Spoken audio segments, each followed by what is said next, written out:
Perfect. Well, good evening and welcome to the June 13th, 2024 regular meeting of San Diego Community Powers Advisory Committee, Community Advisory Committee. My name is Matthew Vasilakis and I represent the City of San Diego.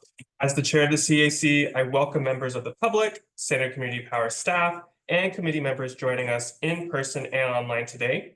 A special thank you goes to SDCP staff for making this in-person meeting possible and the City of San Diego for accommodating us today. I will now call the meeting to order.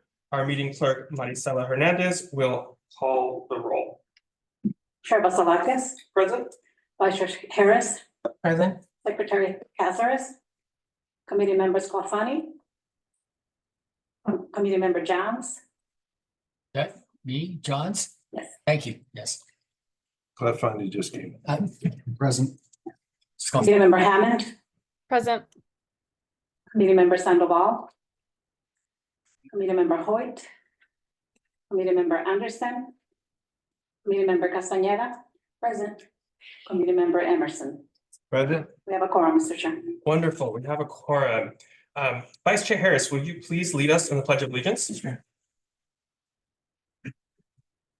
Ready? Begin. I pledge allegiance to the flag of the United States of America and to the republic for which it stands, one nation, under God, indivisible, with liberty and justice for all. Thank you. We would now like to take a moment to respectfully acknowledge that the Kumeyaay Nation are the original inhabitants of the land now known as San Diego, where the meeting is taking place. Today, we carry their legacy forward, ensuring that their traditions continue to thrive in gratitude and strength, and we stand with the Kumeyaay Nation connected to our past and committed to a more just, sustainable, and resilient future for all. Thank you. We'll now move on to non-agenda public comment with the quorum present. Written public comments submitted before the committee meeting are emailed to all CAC members prior to the committee meeting and will be posted on the website at the beginning of the meeting. Madi, do we have any non-agenda public comment? No, Mr. Chair. Thank you, Madi. Are there any items to be withdrawn or reordered on the agenda? No. Cool. All right, well, we'll move on to the consent agenda. The consent calendar contains items that can be approved as a package without discussion unless a CAC member or a member of the public requests that an item be removed for separate discussion and action. The CAC receives staff reports for all items on the consent agenda, and staff provide an opportunity for questions and comments during briefings prior to this meeting. Today's consent agenda includes 1, approval of the May 9th, 2024 CAC meeting minutes. 2, update on marketing, public relations, and local government affairs. 3, update on customer operations, and 4, update on programs. Madi, do we have any public comment on any of these items? No, Mr. Chairman. Thank you, Madi. Is there anyone who would like to remove any item from the consent agenda for a separate vote or discussion? No. No? All right. Well, seeing no objections to the request for removal, I will now turn it over to the committee members for a motion. So Motion by committee member Castañeda, second by Emerson. committee member Emerson. Clerk, can you please call the vote? Chair Vasilakis. Aye. Vice Chair Harris. Aye. Secretary. Committee member Sclafani. Aye. Committee member Johns. Aye. Committee member Hammond. Aye. Committee member Castañeda. Aye. Committee member Emerson. Aye. Motion carries, Mr. Chair. Wonderful, thank you. We will now move on to the regular agenda, starting with item 5, which is a receive and file. Before we start, I'd like to note that today we'll be hearing several items for which we expect robust discussions. And in an effort to facilitate the conversation, members will have up to 5 minutes each per item to provide comments and ask questions. I also kindly ask members to refrain from asking questions until the end of the staff presentation. With that, I will now turn it over to SDCP CEO Karen Burns to present on this item. And welcome, Karen. Thank you, and good evening, committee members. It's good to see you all. It's good to be here tonight. As most of you know, and for those who may be listening in, I'm Karen Burns. I'm the CEO of San Diego Community Power. And today I'll be giving an update on the progress we've made this year on SDCP's strategic plan.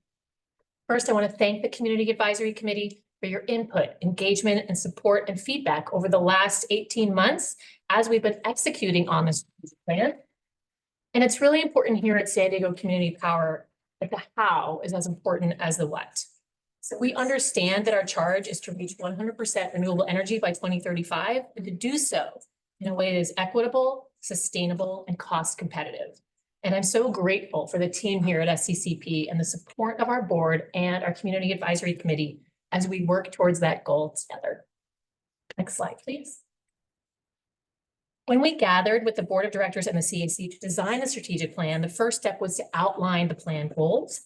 These 7 overarching focus areas were developed to guide our organization over the next several years to ensure that we can deliver on our mission and serve the San Diego region with cost-competitive clean energy for years to come. So as you can see, these areas were financial stability, energy portfolio development, community program delivery, customer ops, legislative and regulatory, trusted brand building, and organizational development. During my presentation, I'll be resharing these overarching goals as well as focusing on key organizational accomplishments thus far in 2024 and the goals for the rest of the year. Next slide, please. These are a few of our key focus areas that we're really focused on this year. We need to build and maintain our reserves of 130 days cash on hand and 180 days total liquidity. That is best practice for an organization of size.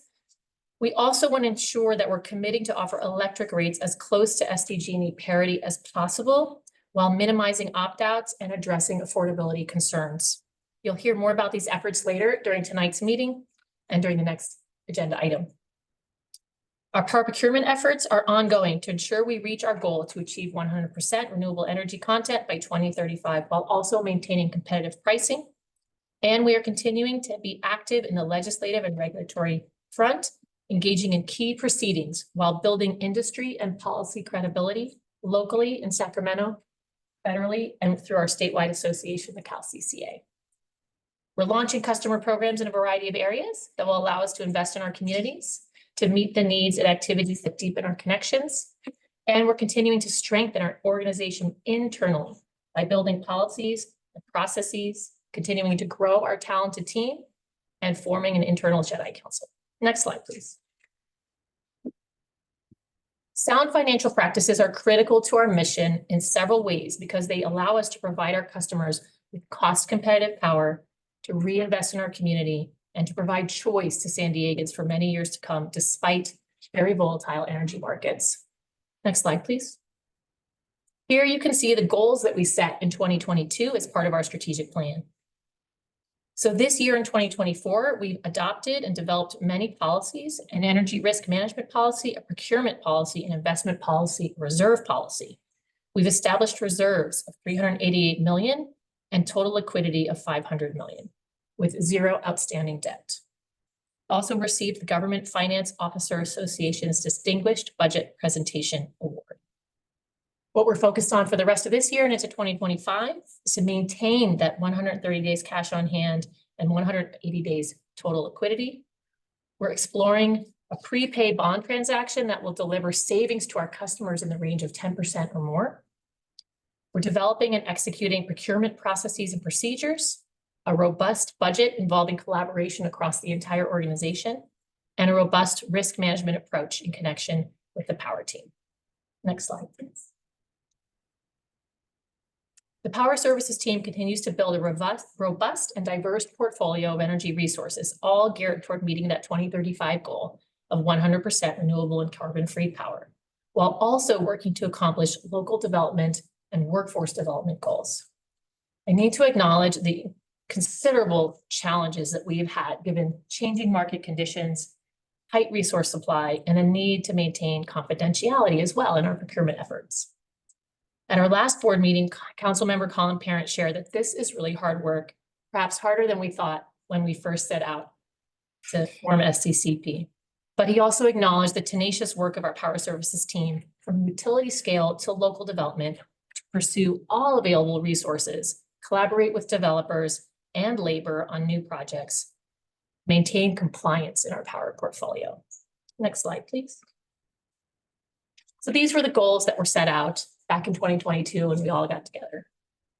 And we've had some really exciting accomplishments this year. Pomona 2 has come online. This is the first operational storage asset in SDCP's portfolio. And we're continuing to bring storage agreements forward to the board of directors for approval.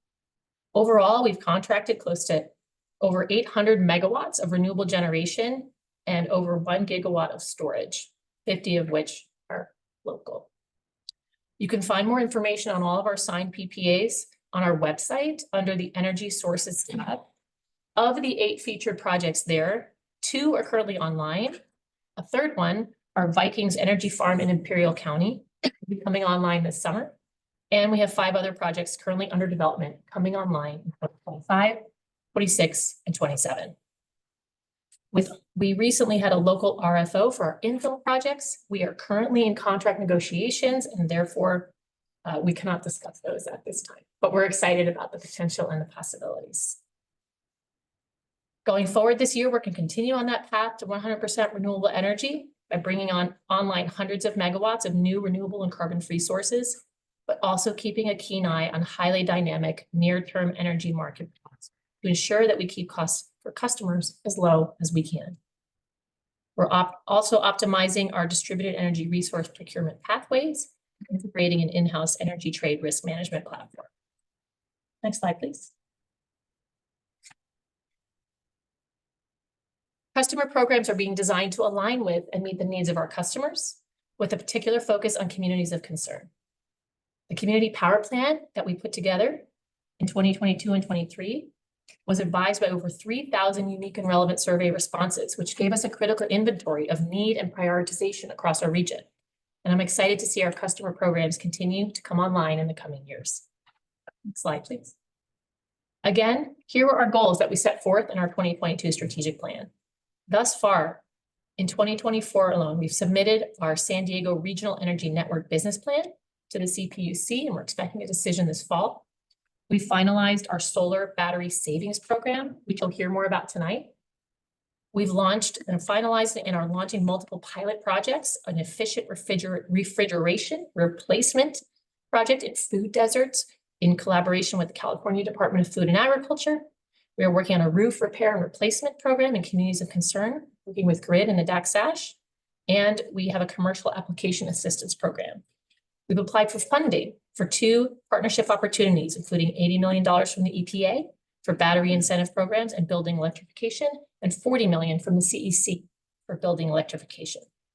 We launched our member agency grant program this year, and we'll be awarding nearly $1 million in awards in our second year of the community grants program this summer. Going forward, the remaining part of this year and into next year, we hope to launch that regional energy network pending approval from the CPUC. We hope to launch 2 to 5 pilot projects to test scalable concepts. We're going to be launching and scaling grant programs and developing a flexible load strategy. This is important because targeting flexibility will enable customer load optimization, will deliver direct bill savings to program participants, will reduce procurement risks and costs, and enable lower rates for our broader community. Next slide, please. Next slide, please. Customers are the cornerstone of what we do at San Diego Community Power. We must maintain high levels of transparency, trust, and clearly show customers how our service works and the benefits of a community-driven clean energy provider. This has an impact on how we support and retain our customers and connect them to resources and programs. Next slide, please. Our initial goals from 2022 strategic planning are here on this slide. And in 2024, we've already had some very significant accomplishments. Most notably, we completed mass enrollment and have approximately 955,000 customer accounts enrolled in SDCP service as of May 2024. We are continuing to refine our vision for a world-class data and IT team to drive our data analytics and IT needs. We have overall customer enrollment around 95%, of which 7% currently participates in Power 100.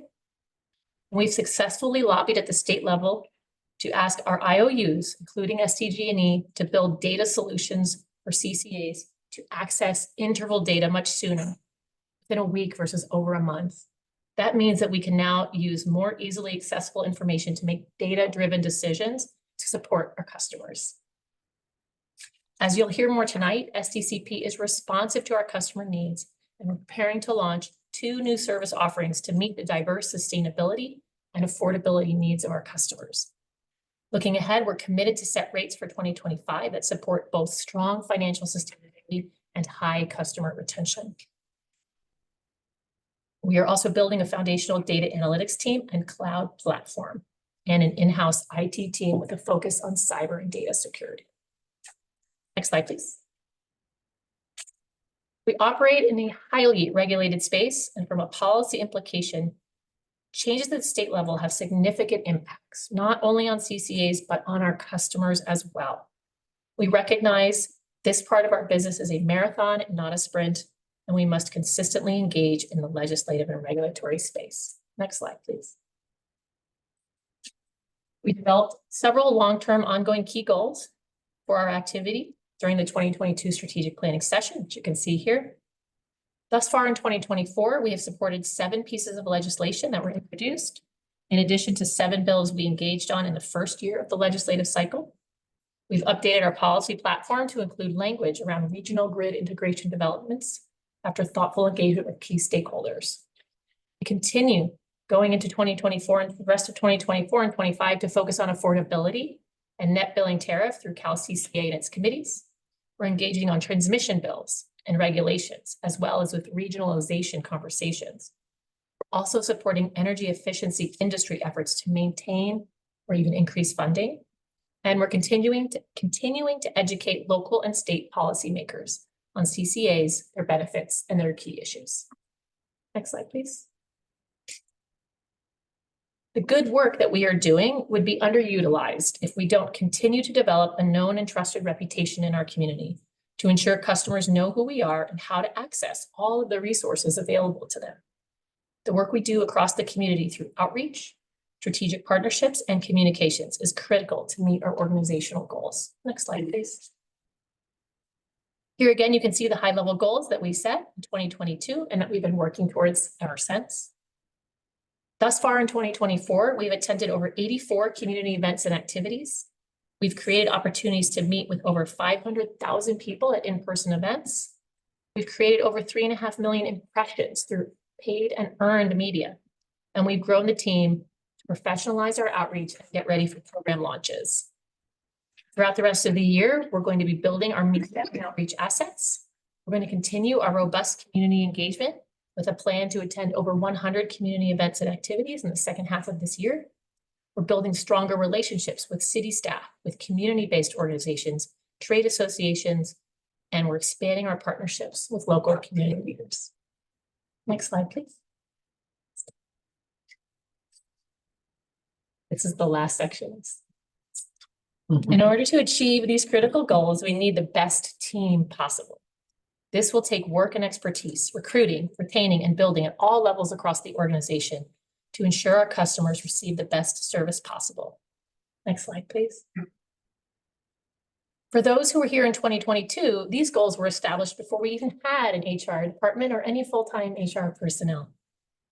I'm especially proud of the organizational culture that we are continuing to build, one of inclusion, respect, trust, innovation, and collaboration that upholds our organization's core values.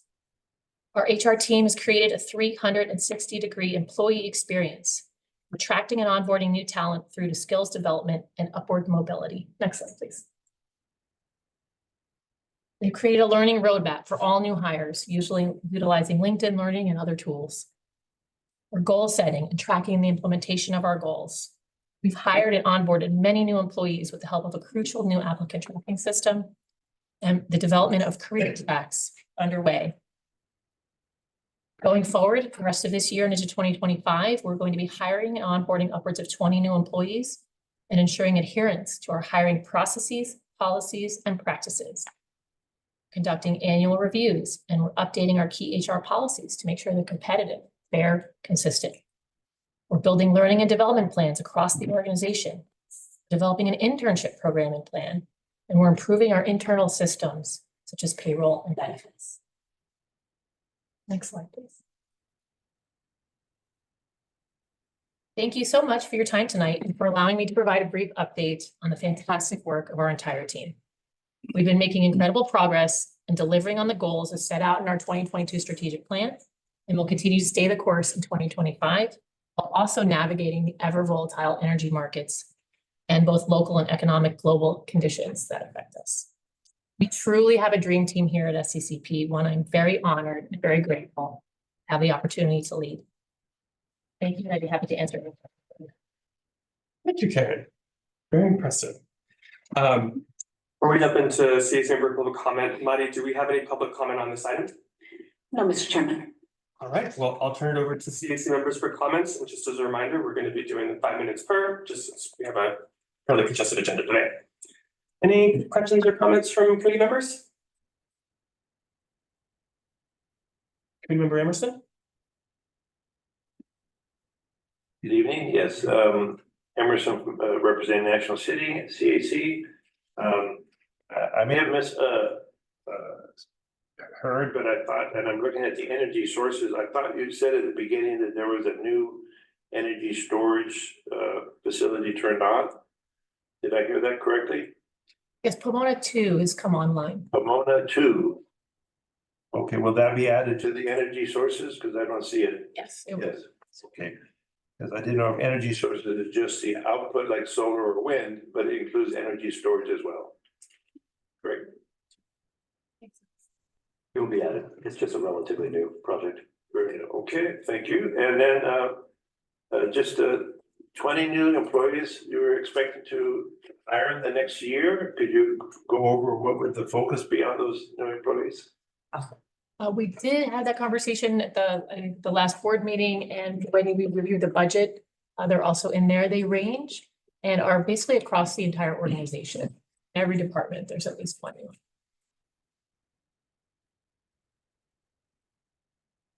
Okay, thank you. Thank you. Secretary Caceres? Thank you. Sorry, I came in a little bit late, but I didn't seem like I missed too much of the conversation.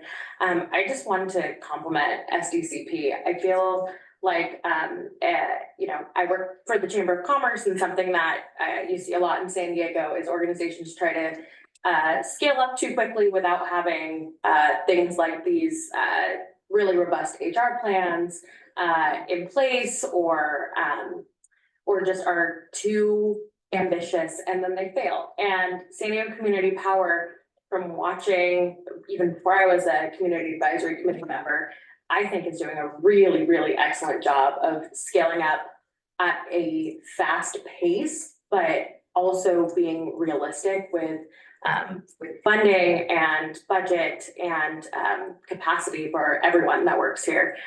Really excited to see the 20 new positions, and also especially for the internship program, because here in San Diego, we really have the opportunity to, you know, be the next Silicon Valley, but better. And so I think it'll be really great to be able to bring on interns and train them here, and then hopefully they will stay on and become employees here. So thank you.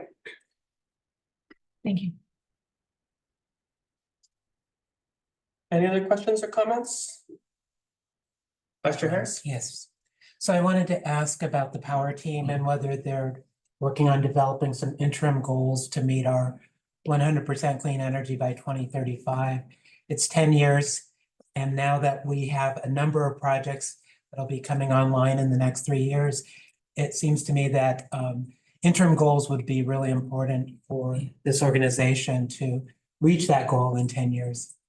We do have interim goals, and I believe the latest tracking that we have puts us at about 70 to 75% renewable and carbon-free by 2027, based on all the PPAs that we've been signing. That takes several years to process to be developed and online. We also do, every 2 years, we have a report that we submit to the CEC, and also sometimes the CPUC, or that explain what our plan is and how we're gonna get.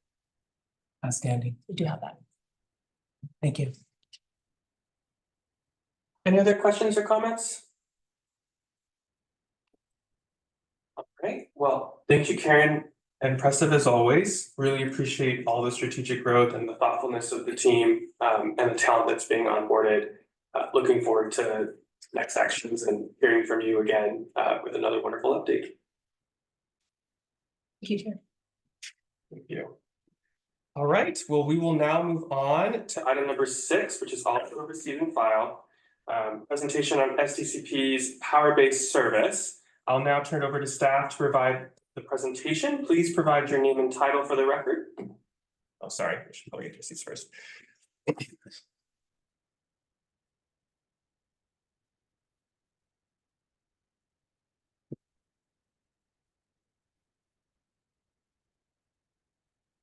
Good evening, Chair Vasilakis and CSC members.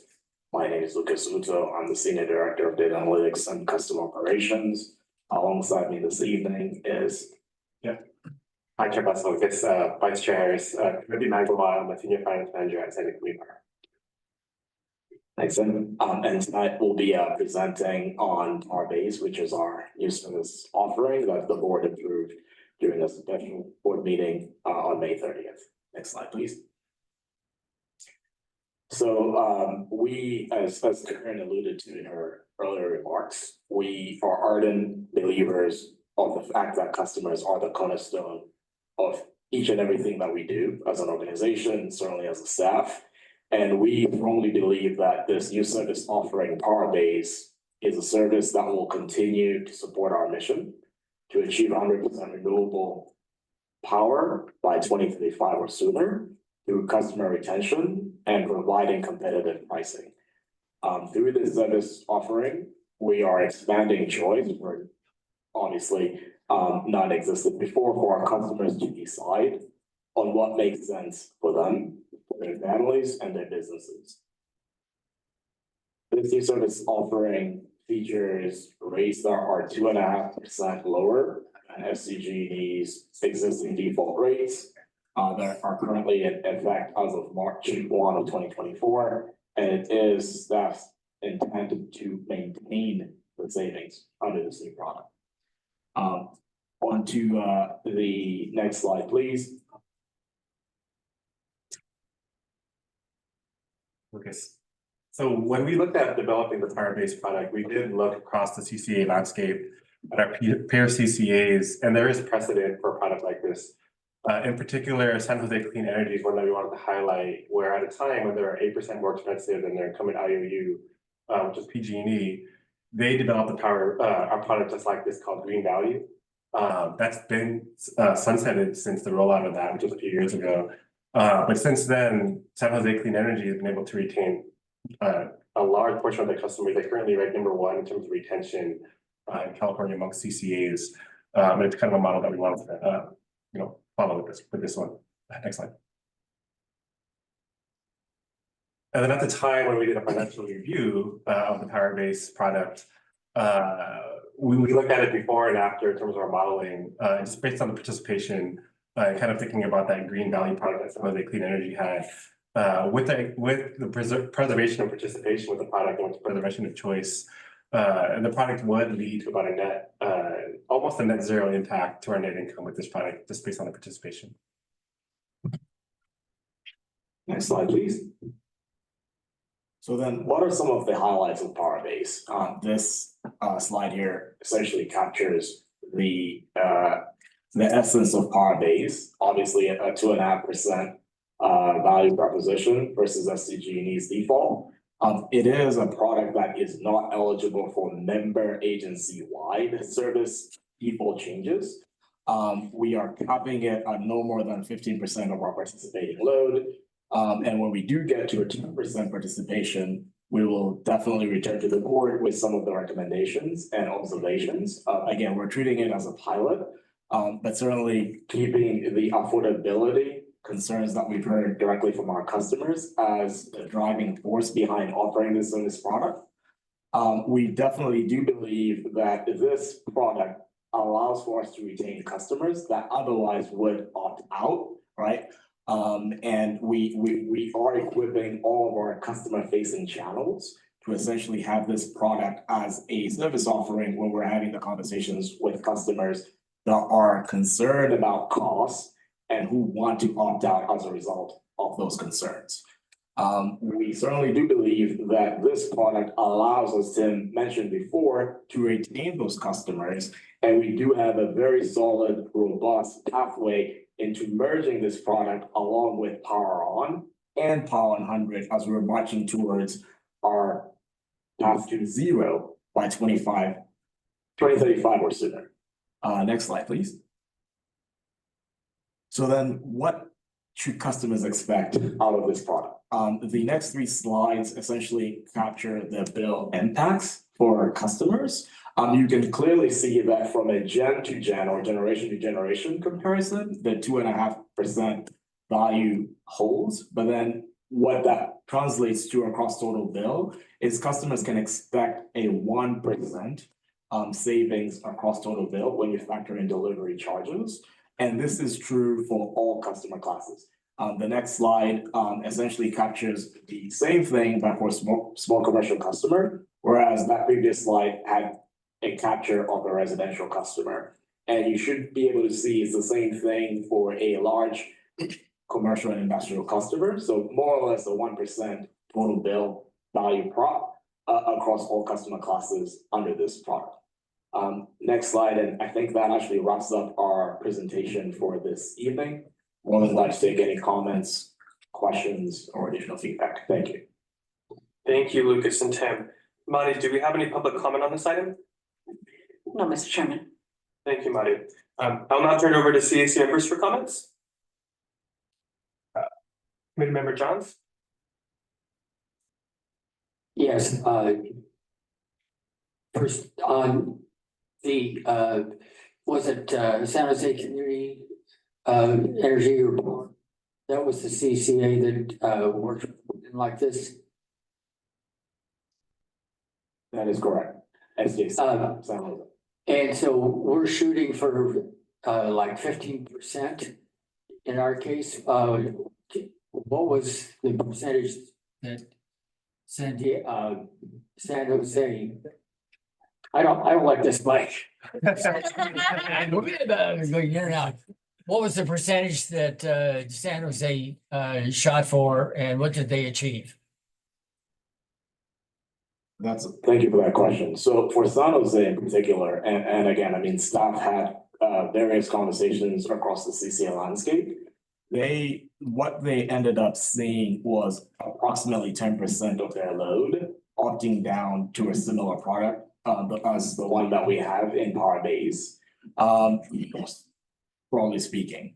Now, obviously, there are some differences, right, between us and them in terms of our climate zones and so on and so forth. And that is the driver as to why staff felt, let us put forth a cap of 15%. And then when we get to that 10% mark, we can come back with lessons learned, customer feedback and sentiment. Then that would allow for us to take some recommendations to the board, and essentially present those for their deliberation, review, and approval of the next steps. Also, I saw that there's a negative PCIA for all our offerings. And so I don't quite understand that because my PCIA isn't negative. That's an excellent observation. In terms of the PCIA, as you recall, because we've had this conversation in the past, yes, our rates are trifurcated across the various vintages. Of course. They span 3 vintages today. And those vintages have different PCI exposures, right? So for vintage 2020 in particular, the PCIA currently in effect is a credit. But again, if you recall, the trifurcation mechanism allows for us to have rates that do not create value for others and penalize others. We are essentially, our board approved for us to create equity across all of our rates. And so that example that you saw, and you saw that negative, it was actually vintage 2020. But for vintages 2021 and 2022, the PCI is actually a charge. So just wanted to call that to your attention as well. But again, the value prop, that 1% that you saw in the bill impact slides, that holds across the various vintages. because of our clarification. Of Yes. rates. Okay, thank you. My pleasure. Committee Member Castaneda? So I'm excited about what Powerbase can offer to our community members that need that extra support. But I'm also a little concerned about the percentage of renewable energy that is offered within this category. And us being very cognizant of the fact that in having lower income communities within the SDCP service area, that we may also be providing energy that maybe is not at a cleaner rate. So we kind of exacerbate a problem, right? Especially within environmental justice communities. So what does that really mean as we move forward and trying to get to 100% renewable energy? And how we, offer the service without exacerbating a much larger problem. I'm sure that, there's a lot of interests that we need to balance. But what does that mean in the long run for community members that can't quite afford a Power 100 or, those different aspects that come into receiving renewable energy sources? Thank you very much for that question. And to be perfectly frank, staff thought about that in great lengths. Yeah. And what we do believe that this product allows for us to do, right, is the fact that we're not saying this is a product that's there indefinitely.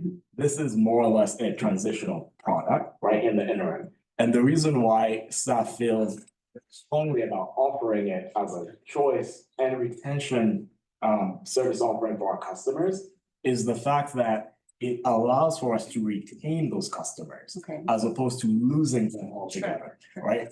Empirical data shows that when customers opt out of CCA service, a little bit difficult to get them back Sure. into the fold.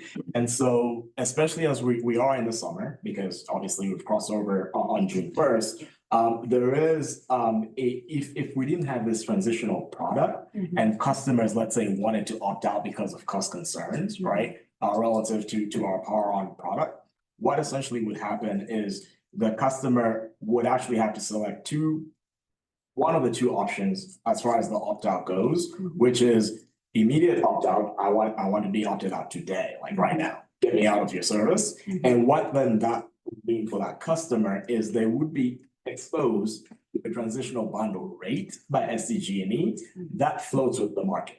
Now you can only imagine in the summer, right? And this summer is predicted to be hotter than last summer, and certainly maybe hottest summer in near history. Yeah. So then when you're floating with the market, you are open to winds of the market, right? And so the impact to that customer, right, would be monumental to where then they would completely be turned off.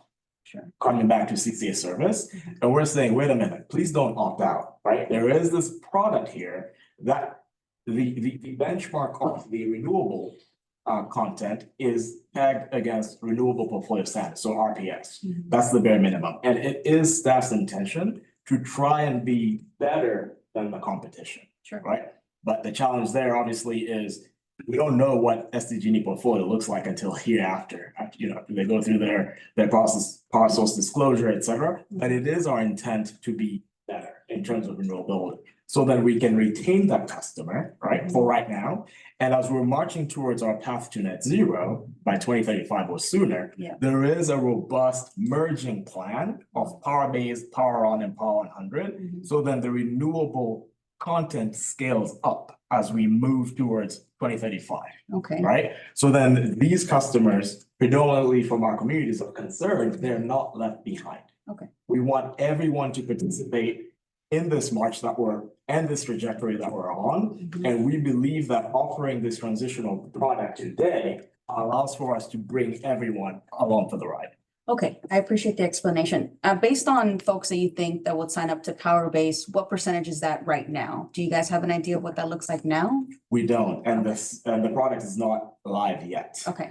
It will be live effective July 1, 2024 going forward, and we will be reporting to this body along with the board and the FRMC on the participation and obviously the lessons learned as we're engaging and hearing directly from the customers. Okay, thank you. My pleasure. Thank you. Additional questions or comments? Vice Chair Harris? I just wanted to ask about how the pipeline of power projects that are now under contract and will be coming online from now through 2027 and beyond, how that helps us keep rates low going forward while increasing our renewable energy content. Yeah, hi, Vice Chair, Tim Agawam. So I think it's important that Chair Vasilakis mentioned earlier, the strategic goal target that Karen mentioned with 75% renewables. And so I think right now, our environment with PPAs, just playing in the open market, it is pretty variable. So once we get to 2027, we have longer term contracts locked in at lower, but known prices. I think once that happens, then I think we do see a path forward where we can get to that 75% renewable in 2027 and start to see that merge with power base and our other products starting to merge together. And so retention of customers at this point in time is critical to our financial stability and to maintaining our competitiveness and meeting our renewable portfolio goals. Yeah, that's exactly right. Yeah. Thank you. Additional questions or comments? All right, well, I guess my only comments are related to one, an appreciation of staff moving quickly to find a solution to this problem. I think that this is, I won't say an existential threat, but definitely something that we want to be focused on, which is the retention of our customer base, and thinking about the long game that's involved with this agency and in this broader context of our region and how we want to advance climate justice and equitable outcomes. And so I appreciate having this kind of patch. I know there's a little bit of discomfort in terms of the rate of renewables. I definitely feel it. And I see the rationale. It's very clear. And I'm thankful that we have something on the table to at least get us through, hopefully to that 2027 target. I also know just in conversations with staff that, this seems to be like if, someone calls the call center, they'll be like, hey, I'm unhappy with the rate. I'd like to power out. Power off. So that we would offer this product there. I'm assuming that will probably come from our very limited pool of industrial and commercial customers that are in the region. Is that correct? Like we're kind of expecting that to be the major flow. Yeah, so we have heard directly from some critical stakeholders, especially within the small commercial space. Okay. Where their margins are so slim and they're definitely worried about affordability. I do think we will see subscription from that customer class, but to your point, predominantly from residential customers. Okay. That's helpful. And I think one thing that I'd elevated and staff said they were already thinking about is just how we could be engaging with community-based organizations and communities of concern where they're going to be most impacted about, with these higher rates and just letting them know like, hey, if folks are talking about energy burden, let them know there is this option. I know that we're not necessarily trying to promote that because of the cap and the amount of energy that we want to procure at that level. But I do think for those specific communities that can be targeted and provide that support. And I think that's just a really helpful intention for this organization. And I know that's on staff's mind already, but I do think that's important to elevate. Yep. One last question, sorry. So the 15%, it's in combination of residents and commercial? Correct. Okay. So in terms of who can opt down to power base, it is open to all customer classes, res, non-res, etc. But the cap allows for us to evaluate who is actually opting in, who's actually, and for us to hear the sentiments from customers, whether or not, this product is serving their affordability needs and concerns. And then from there, when we get to the 10%, right? Yeah. With 5% still more to go, we can evaluate what we're hearing and what we're learning, and then propose recommendations to the board accordingly. Okay. Any other questions or comments? All right, well, thank you so much for the presentation and for answering our questions. Really appreciate it, Lucas and Tim. All right, well, we will now move on to item 7, which is also a receive and file presentation on the preliminary proposed fiscal year 2024-2025 budget. I'll now turn over to our finance department to provide the presentation. If you can please state your name and title for the record. Great, thank you, Chair Vasilakis, Vice Chair, and committee members. I'm Dr. Eric Washington, the Chief Financial Officer at San Diego Community Power. The finance team will present this item to the committee this evening. We'll provide a reminder of the budget development timeline that was approved by our board We'll provide a few budget highlights from this year's budget development cycle. We'll remind the committee of our budget and financial principles that Karen alluded to briefly in some of her remarks that directly point to our strategic goals. We'll provide a summary of the proposed budget and then wrap with the summary of our capital investment plan. So with that, I will turn it over to Christopher Doe. Take us off, Chris. Hi, good evening, Chair Pastelakis and the rest of the Community Advisory Committee members. Chris Doe, Financial Analyst, Standing Community Power. I'm gonna be presenting the budget of fiscal year 24-25 to you guys. And so we'll start off with the slide here. This timeline, I would like to remind you, this timeline has been adopted and used since the establishment of San Diego Community Power. We start this budget cycle in February, and now we're rolling up into June. So the next step, this budget will be going to the FRMC for review, and then to our board for approval. And then July 1st is when this is implemented. And next slide, please.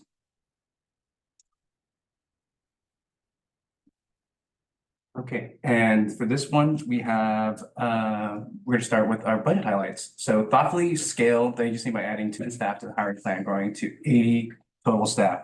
So to clarify, we have currently 56 staff, 14 positions on the hiring plan from this fiscal year.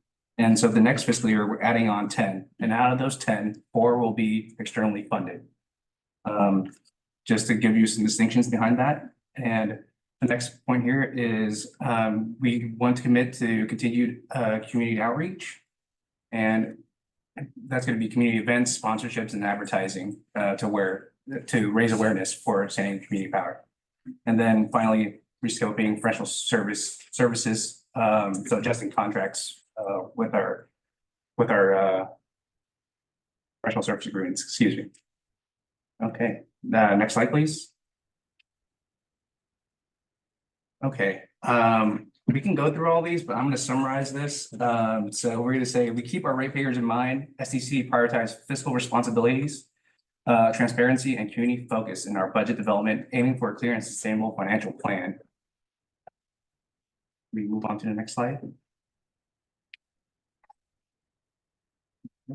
And we have our proposed budget summary. So I'd like to point your attention at net revenue is set to be at $1,177.9 million, which is reflective of the 2 new products that SDCP will be offering. Next, I would like to point out budget expenses land at $1,127.5 million, with the majority due to the higher energy costs. And total expenses, including debt service and CIP funding, will result in $1,143.9 million. With all that, our net position for fiscal year 25 sits at $34 million. And I would like also that little pie graph over there shows that 91% of the cost of energy compared to net revenue, to give you an illustration there. Going to move on to the next slide. Okay, now for the CIP draft, we have to explain the CIP again, it's a 5-year planning document for tracking program spending over multiple years, and also one-time project costs. This leverages including SDCP funding and also state and federal funding. And we inform region committee of anticipated needs. So just to explain the little table underneath, SDCP will carry forward $3.9 million, meaning $3.9 million from the previous year will be rolling over into this year's CIP. So this year's CIP allotments total at $16.4 million, of which $15.2 million is funded by SDCP. And can we move on to the next slide? And to give a highlight here, one of the programs in the CIP, the budget for the solar battery savings programs at $10.6 million, which is the largest budget or allotment in the CIP. This is with the intent to support the investment of solar and battery storage in single-family homes. More details on this program will be provided later by SDCP's very own Emily Fisher, part of the programs team. Can we also move on to the next slide? This will be the last one. So $0.7 million will be committed to the regional energy network. And it will be receiving external funding. And which will offer a portfolio of energy efficiency programs to residents and businesses throughout San Diego County. And that should conclude my presentation. All right. Well, thank you, Dr. Washington and Chris, for the presentation. Muddy, do we have any public comment on this item? Mr. Chairman, no comments. Thank you, Muddy. I'll turn it over to CAC members for comments.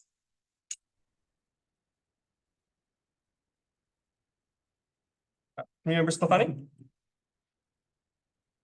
Thank you, Chair. Hope this microphone works. I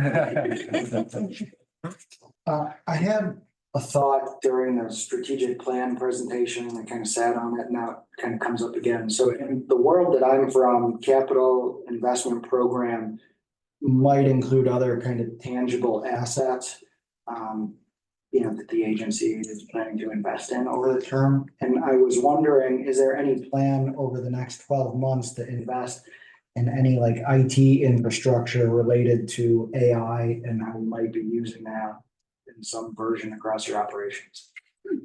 I can start off with that one. We have budgeted for some IT ads in the budget for fiscal year 25.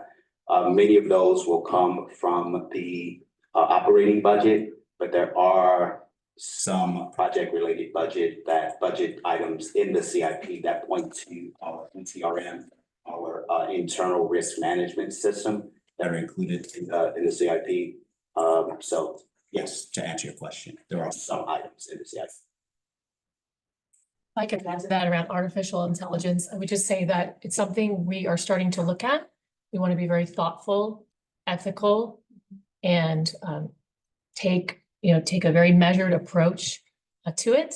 But it is something that we're starting to look at. We're attending seminars, we're meeting with various folks in the space, but we haven't made a decision yet to invest. It's something we might bring in our next strategic planning session.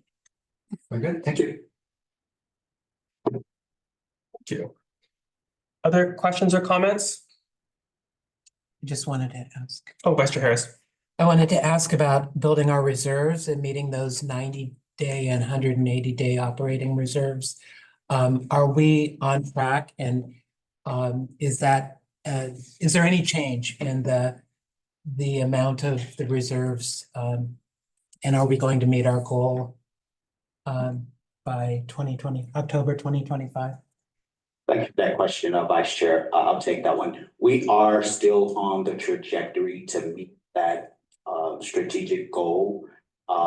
So you'll notice in the summary, we are projecting a smaller net position this year, although it will be positive.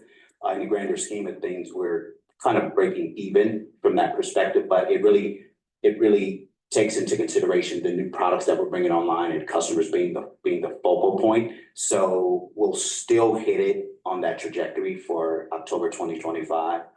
So we'll continue to make efforts in that regard. Thank you for the question. Thank you. Any other questions or comments?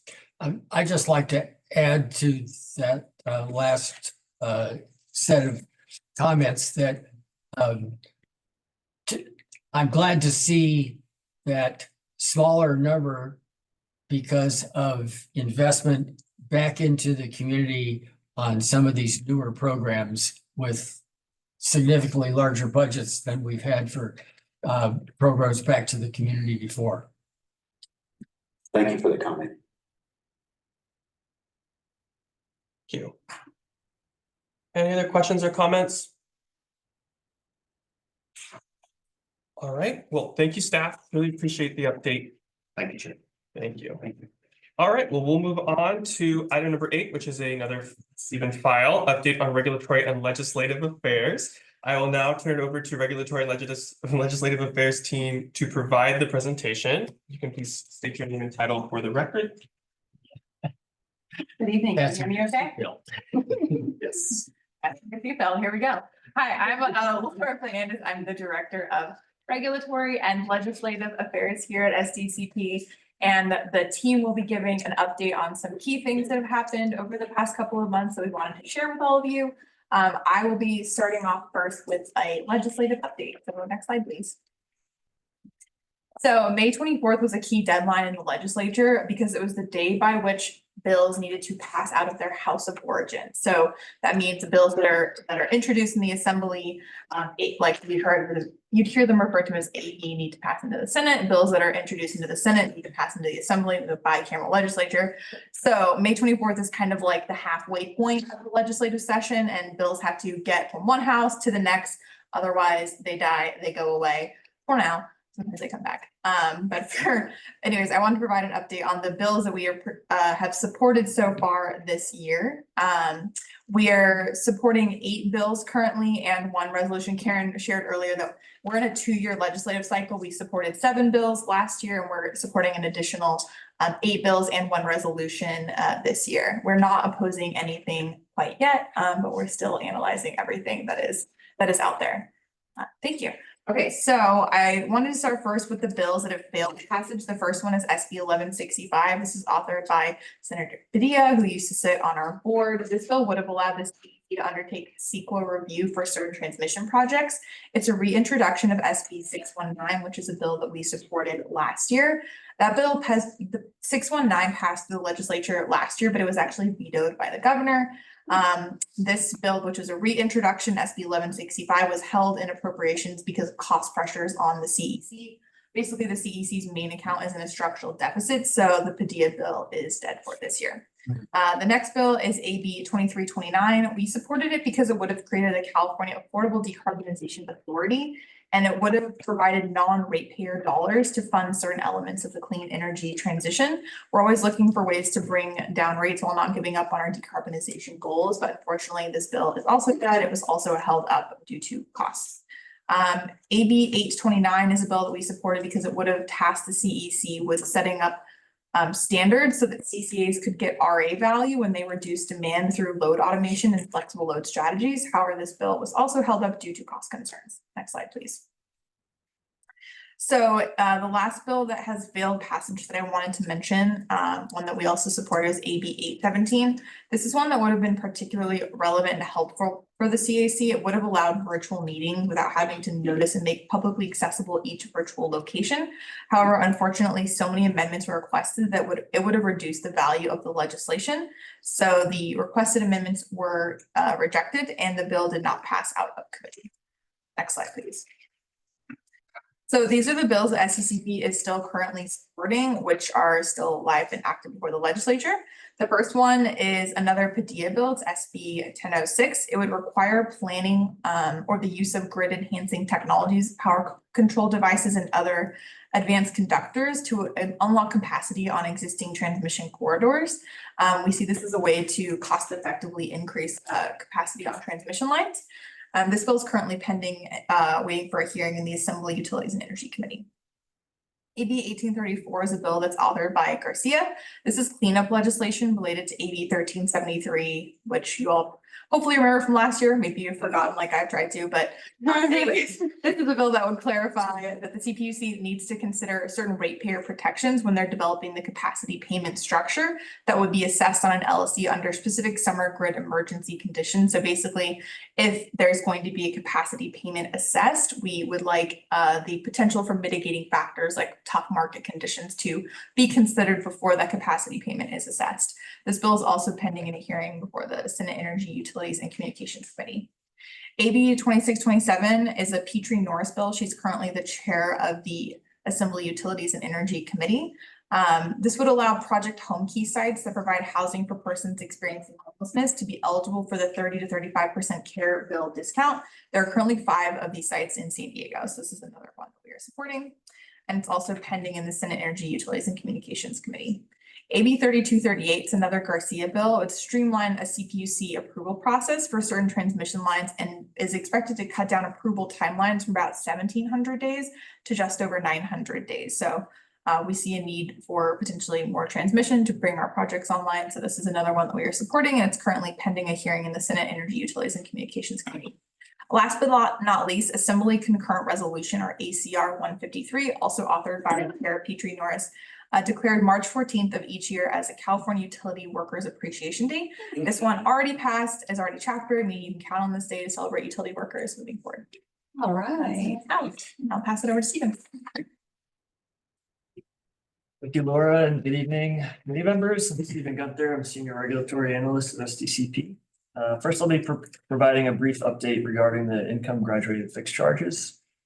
So as a reminder on how we got here, in 2022, Assembly Bill 205 authorized investor-owned utilities to restructure their residential rates by shifting some fixed costs that are currently recovered on a cents per kilowatt basis to a set monthly dollar amount. Moving these costs to a fixed charge would be accompanied by a reduction in the volumetric rates. And the legislation also requires that this fixed charge would have to vary based on income. So the implementation of that bill is being handled by the California Public Utilities Commission, specifically their demand flexibility proceeding, where proposals were filed by the IOUs and various other parties on what these income graduated fixed charges could look like. I did want to note here that the changes proposed are confined to the transmission and distribution costs, which are currently recouped by SDG&E from SDCP and bundled customers. So this does not impact SDCP's generation rates, nor does it impact our competitiveness with SDG.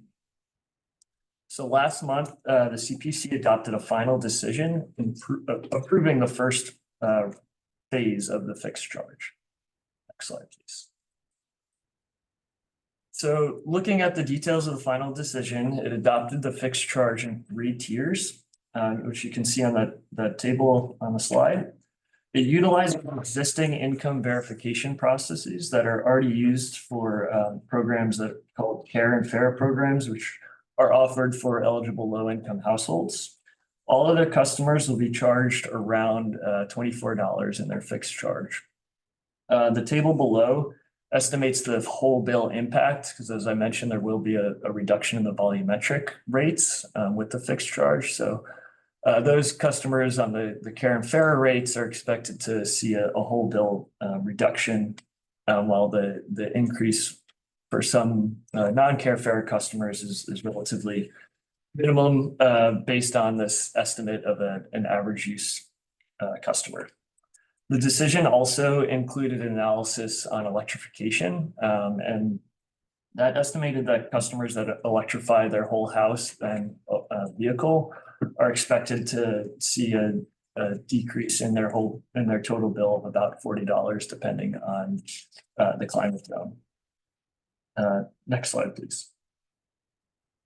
So in terms of implementation and timing, the decision recognizes the importance of customer education when making such a significant change to rate structures. So they ordered the IOUs to host workshops, public workshops where they discuss their marketing and education plan, as well as what kind of metrics they'll be using to evaluate.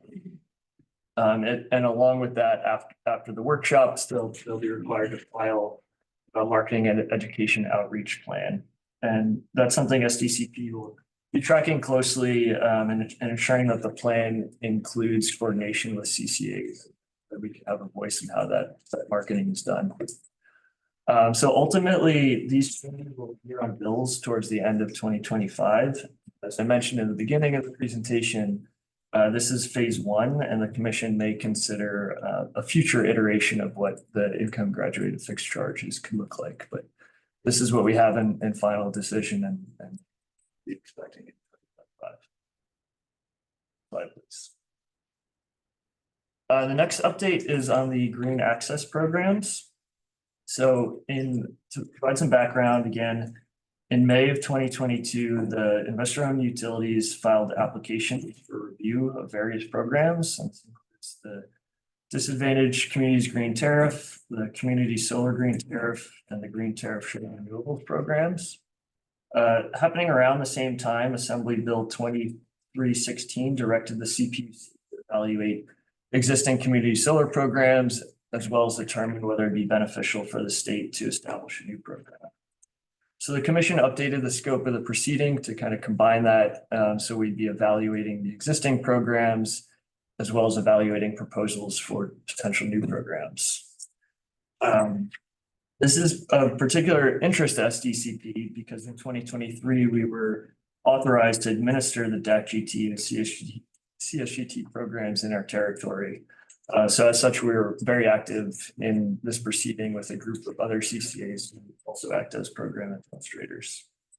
And just a quick reminder of those programs, they provide a 20% bill discount to income eligible customers when subscribed to a local project. So, yeah, it's an exciting program that we want to make sure continues. Next slide, please. So the final decision came out within this proceeding last month, and it does three major things from the importance of from our perspective. First, it consolidates the current CSGT and DAC-GT program. So it does this by discontinuing the CSGT program and transferring that capacity into the DAC-GT program. And it also modifies the DAC-GT program. Second, it rejects the net value billing tariff proposal, which was the topic of much discussion in the proceeding. And instead, it adopts a new community renewable energy program. Next slide, please. So digging in a little bit onto the modifications for the DAC-GT program, from SDCP's staff's perspective, I think most of these modifications are seen as beneficial to the program. And as you can see, our capacity is now 20 megawatts for DAC-GT, now that we've transferred over the CSGT capacity. So one of the things that it does is it expands the site eligibility. So the projects don't have to be within the community themselves, but can be within a 5-mile radius. So that may open up land use opportunities for new projects. It also updates the cap on projects. So that's how much the program can pay developers for these projects. And that is based on market prices that haven't been updated since the program was initially established. There will be a process to update that cap and maybe be able to compensate projects at a higher level. It also allows the voluntary inclusion of storage in solicitations, which is something SDCP is always interested in, pairing our solar projects with storage. And then it also does a lot of other kind of administrative updates that will kind of help streamline the program. Sure, and if you're looking for this program on our website, it's called Solar for Our Communities. We brand it differently at SDCP. We don't use the state terminology, but that is the program that will be affected. So if you're looking for, it's currently live on our website. It's Solar for Our. Let's see. Oh, next slide. Yeah, we're on the next slide. Thank you. Lastly, I'll just quickly give an overview of the new program that was adopted. So what this does is it takes uses existing tariffs that IUs already have for renewable projects and then layers a subscription model on top where customers receive a revenue share of the project. In addition to the revenue sharing through the tariff, there's also $33 million appropriated from the CPUC to subsidize the program. And the state of California recently was granted over $200 million from the EPA's Solar for All grant. And it's expected that some of that funding will flow to this project, although it hasn't been discussed what portion, because there's other things that were in California's proposal when applying for that grant. And on June 5th, so just last week, the CPUC issued a follow-up ruling to go through some of the implementation details, importantly, how CCAs can participate, which is something we commented heavily on when the proposed decision first came out, because it didn't really have details for CCAs. So that got kicked to this ruling process, and they're kind of asking CCAs now what kind of tariffs we would like to offer if we were to participate in this program. So we're working with other CCAs to develop those comments. And once we have a set program and a set pathway from the state, we can evaluate whether this is something that SDCP customers. That I'll pass it to Aisha. Thanks, Stephen. Good evening, committee members. Just doing a sound check. Can everyone hear me okay? Yes, yes. Excellent. As Stephen mentioned, my name's Aisha. I'm the Senior Policy Manager here at SDCP. Next slide, please. So the first CPUC proceeding update I'm going to provide is on the self-generation incentive program, and this is really a recap of quarter 1 activity and some of quarter 2. So this first slide is meant to demonstrate that the Center for Sustainable Energy motion is still under CPUC review. So the Center for Sustainable Energy administers the self-generation incentive program, specifically the battery storage self-generation incentive program on behalf of SDG&E. And back in October of last year, they filed a motion to the CPUC asking the CPUC to direct SDG&E to fully fund the self-generation incentive program. So basically, there's a budget dispute that's been ongoing. And the CPUC is still deliberating. However, in the meantime, the CPUC had stated after reviewing the motion that all applications for SGIP funds that were submitted on or after November 1st of 2023 would automatically go on a wait list. So that effectively means that any customer in SDCP service area, and of course throughout the SDG&E service area footprint, will automatically be put on a wait list. We had reached out to the Center for Sustainable Energy about a month ago, I'd say, just to check in to see if they had a good gauge on when this wait list would be lifted and when the motion would be resolved. But they didn't, they unfortunately didn't have any updates, so it should be any day now. But that is the first piece of SGIP news. Next slide, please. One of the big decisions that came out of the self-generation incentive program proceeding over the last several months was this decision implementing Assembly Bill 209 and making various programmatic changes to SGIP. So Assembly Bill 209 was the state budget bill passed last year, and it allocated $280 million in solar and storage incentives for low-income customers. And as you can see in the table here, CSE on behalf of SDG&E was allocated $22 million to serve or to deliver incentives to low-income customers in the SDG&E service area. This decision did several other things. It updated incentive levels, so low-income customers specifically now get higher incentives for their storage devices. It expands categorical eligibility. So there were quite a few rule restrictions on how a customer could qualify as low-income, and this decision relaxed some of those rules. For example, a customer no longer needs to live in deed-restricted housing if they meet the income qualifications. The next thing the decision did was adopt a 50% upfront payment proposal. So the idea here is that developers are able to get at least half of a project's costs upfront, which enables them to install more projects more quickly.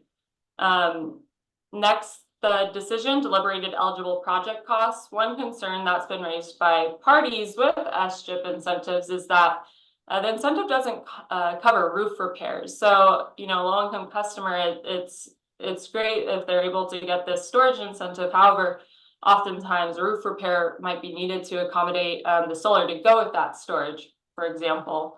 And so the CPUC had decided that, according to the Assembly Bill 209, by statute, it wasn't able to allocate funds specifically for roof repairs, but the CPUC denied extending those eligible project costs, but did say they would monitor the issue and potentially revisit expanding eligible project costs in the future.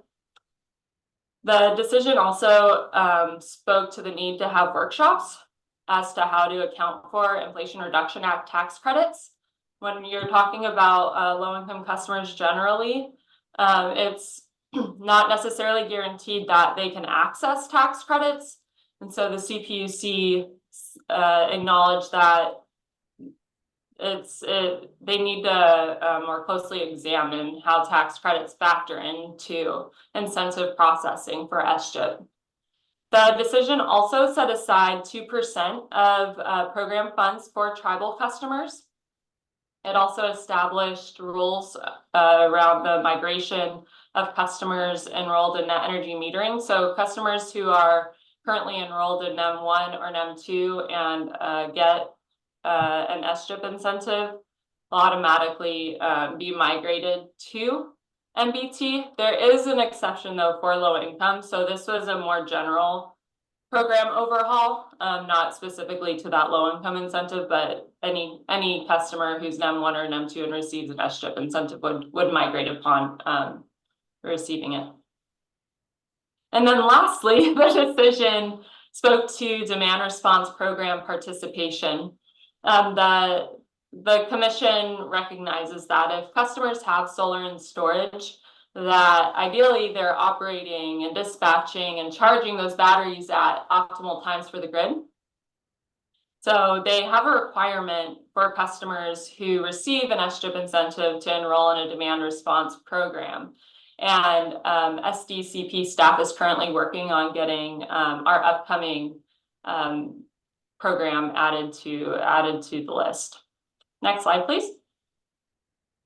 Okay, the next proceeding I want to touch on is the disconnections proceeding.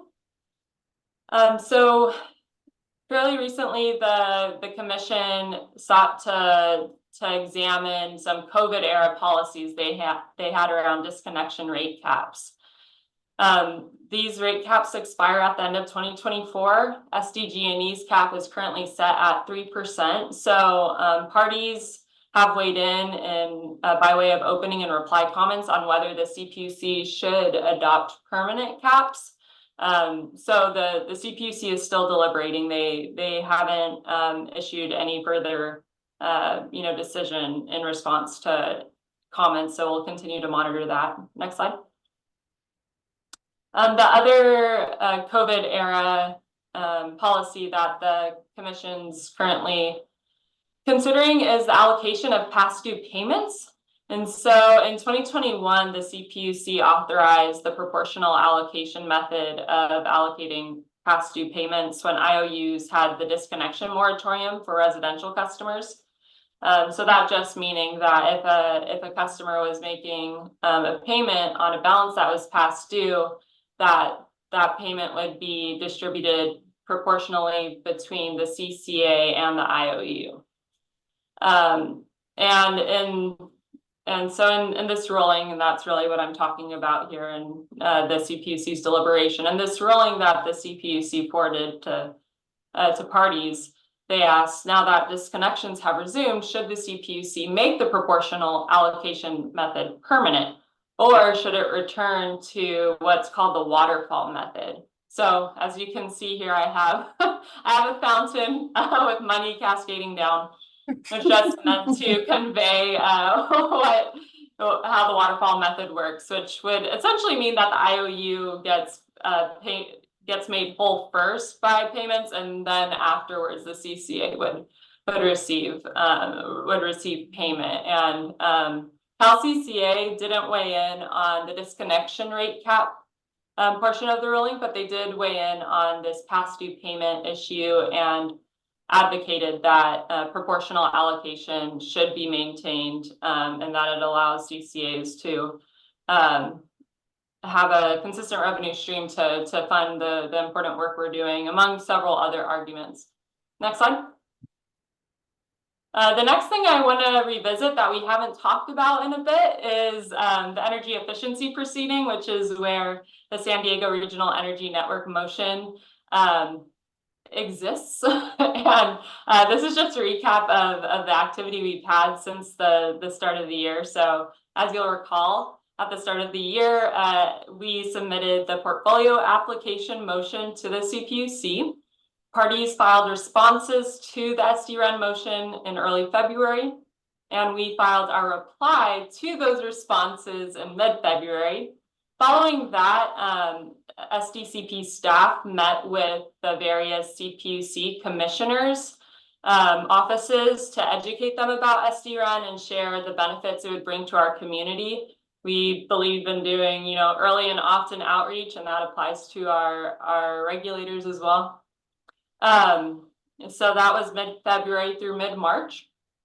And then on May 21st, this ruling addressing another run up north, rural run, was issued. The only reason I note this is not to get into the details, but rather to indicate that this rural run issue has been a long time. It's been burning in the docket for a while, and we understand that the CPUC needs to address this before getting to the SDRN motion. And so the fact that this ruling has been issued means it kind of signals to us that the CPUC will be looking to our motion next. So that's there's oftentimes a lot of uncertainty with the speed at which the CPUC will work through a docket. So this is an important milestone for us. And on the note of certainty of the timing of the docket, I have here in brackets quarter 3 and quarter 4 of 2024. So these are the upcoming milestones in the road ahead for the SDRN motion and what the CPUC may do based off of what they've done in their deliberation of RENs previously. So we expect that they could issue a ruling seeking additional comment on SDRN motion. I'll recap the comments that were filed, but the CPUC may decide they want to hear from they may want to give parties another shot at commenting. So they'll issue that ruling. There would be a round of comments, and then a proposed decision would be issued. Parties would comment on that proposed decision. Depending on what comments are filed, SDCP staff may elect to do another round of ex partes with the commissioners if we need to clarify anything on the record. And then the final decision would ideally be issued that would authorize us to start delivering programs in our region. Next slide. This is just to put some faces to names. These are the commissioners at the CPUC. You have President Reynolds, Commissioner Douglas, Hauk, Commissioner Reynolds, not to be confused with the president, and then Commissioner Baker. So we met with the first 4 commissioners. Commissioner Baker has recused himself from the energy efficiency proceedings, so we did not meet with him. And in that ex parte, we requested expedient approval, emphasizing the need to approve SDRN as quickly as possible so we could start delivering services to underserved and hard to reach populations in our service area. We emphasize the need for the commissioners to fully fund the entire portfolio of programs and the budget in its entirety. And then we also cited all the regional and stakeholder support that has been voiced for SDRN. Next slide. This is the last slide. So hang in there. But I just wanted to kind of give some more color to what the parties out in the ether have said about our motion. So the responses that were filed were from the small business utility advocates. They were very much in favor of SDRN and indicated support for our programs. There was Bay Ren and 3C Ren. These are 2 existing Rens. They filed comments also in support of our motion. SDG&E, they filed comments as well. As you may recall, SDG&E's comments were supportive. However, they did throw a curveball in there and stated their intent to withdraw from administering energy efficiency programs. We haven't heard anything on this since. However, that is a notable response that was filed on our motion. And then there's the Public Advocates Office, and they were the only party who had filed comments that proposed making cuts to our programs and budgets. And so in our reply in broad brushstrokes, we asked the commission to deliberate SDG&E's withdrawal from energy efficiency in a separate track. There are larger legal questions at play with SDG&E's withdrawal, and they warrant treatment in another procedural venue as to not delay SDRN from launching and bringing services to our customers. And then we just spilled some ink, debunking some of the mischaracterizations that PAO made in their response. We illustrated how SDRAN's portfolio prioritizes decarbonization. We demonstrated how SDRAN fills gaps, maximizes coordination with SDG&E's existing programs, and illustrated how it's non-duplicative. SDG&E had noted this in their comments, so that strengthened our case there. And then we also explained and reiterated how our portfolio is aligned with Commission policy and guidance. I think that rounds us out for our regulatory and legislative update. Thank you. Thank you. Appreciate it, Laura, Stephen, Aisha. Madi, do we have any public comment on this item? We do not, Mr. Chair. Thank you, Madi. I'll turn it over to CAC members for comments and questions. We have a question. Committee member Castaneda? Yes, I appreciate the lineup of numbers. I'm curious to know if we have any representatives on the CPUC that represent the interest of CACs writ large in California. Of course not. Not specifically. Okay, is there any efforts to at least advocate for some representation or equitable representation in the CPUC relating to CCAs? In the past, when there have been vacancies for CPUC commissioners, there have been candidates in the running who would have been excellent CCA champions. They just were not selected by the governor. Okay, thank you. I appreciate that. Other questions? Committee member Emerson? There's so many programs. It's exciting to hear of all these programs, and some of them are coming later than others, but going back to the solar for our communities, could I get a status on where that's at? Have we implemented anything in the field? Or what's the schedule? And what are the challenges that we need to overcome to help that program move forward faster? Yeah, thank you for that question. So the Solar for Our Communities is currently active. We have a solicitation process that's active, and we received bids from quite a few developers. We put that on pause because there are these changes coming to the program, and that would change potentially the eligibility of some of the projects. For example, now that CSGT has been discontinued, that was slightly, they were close, they're similar, but a little different, like that. The DAC GT program has a minimum project size where CSGT did not. So some of those projects that were bid are now too small project moving forward. So now that final decision just came out, we're reevaluating how to move forward, but the active solicitation, and this would be more of a question for the programs team representative, but I believe we're gonna potentially move forward with those bids. Some of the challenges are just siting requirements. It is a fairly strict siting requirement in San Diego with our urbanized nature of where a lot of our communities concern are. There's not as much land use for these projects. That's why that 5 mile radius we think is a good benefit. As well as the project updating the cost cap is also potentially going to be helpful. So yeah, in short, it is currently active. We are still moving forward with the program, but now with these modifications, we think the next round of solicitations may be. Yeah, thank you on that, and just keep us all in the loop if there's something we can do to facilitate. Thank you. I just want to circle back to the earlier question as I think about it. So President Reynolds, she actually has made some very complimentary remarks about CCAs and to the legislature and at conferences and things like that. So I did want to make that note that she will sometimes go out of her way to compliment CCAs. So I wanted to clarify that. Thank you, Laura. That's good to know. Thank you. Great. Any other questions or comments? All right, I'll move us to our next item. Thank you so much. All right, final item today, which is item 9, also a receive and file presentation of the solar battery savings program. And I'll turn it over to Senior Program Manager Emily Fisher to provide the presentation. You can please state your name and title for the record. Thank you.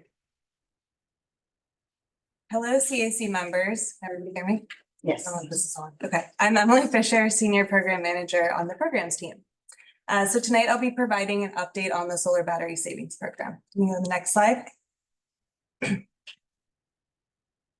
So these first couple slides may look familiar as I presented similar versions of them back in February. So I do want to thank you for your feedback and questions back then, but just wanted to provide you with a reminder of this program. So with net billing tariff replacing NEM 2.0 last year, the value of net export is significantly reduced, impacting the economics of standalone solar. So to improve project economics and to support the solar and storage industry, we wanted to create an incentive for storage.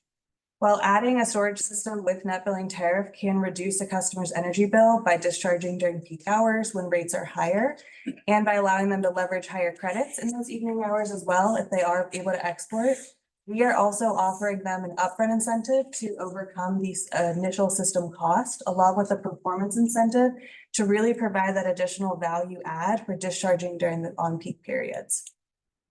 Next slide.